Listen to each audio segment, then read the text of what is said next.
যার তাওহীদ নাই তার ফেব্রুয়ারি কি আবার? যার ভিতরে ঈমান নেই তার কিসের বেনামাজি? যে ঈমান বোঝে না, যে তাওহীদ বোঝে না, তার ফেব্রুয়ারি কি, বড়দিন কি, জিনা কি, ব্যভিচার কি, মদ কি, সুদ কি, মারামারি কি, হত্যা কি, দুর্নীতি কি, তাকে বুঝে তো লাভ নাই। মনে রাখবেন, 14 ফেব্রুয়ারি থেকে নিষেধ করে লাভ নেই।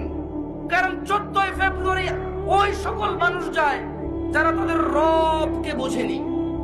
মনে রাখবেন, আমি আজকে রবের সাথে পরিচয় করে দিয়েছি এদের।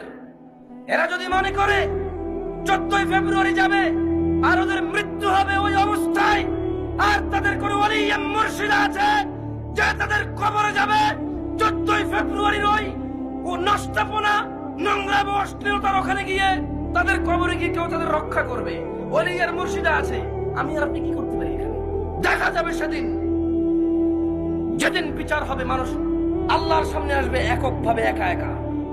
সেই দিন দেখা যাবে ইয়াউমা ইয়াফিরুল মারউ মিন আখিহি, যেদিন মানুষ পলায়ন করবে তার ভাই থেকে, ওয়া উম্মিহি ওয়া আবিহি, তার মা আর তার বাপ থেকে, ওয়া সাহিবাতি ওয়া বানি, তার ছেলে এবং তার সন্তান থেকে।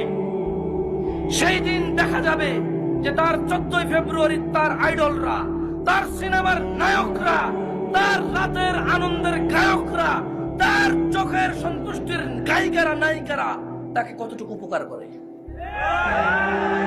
ওকে আমি 14 ফেব্রুয়ারি থেকে নিষেধ করবো না।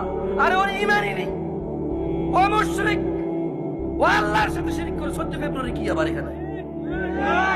কোন মুসলমান যে আল্লাহকে সম্মান করে সে যেতে পারে না সব জায়গায়। এখনো ক্ষমা চাইবে আল্লাহর কাছে, বল আস্তাগফিরুল্লাহ।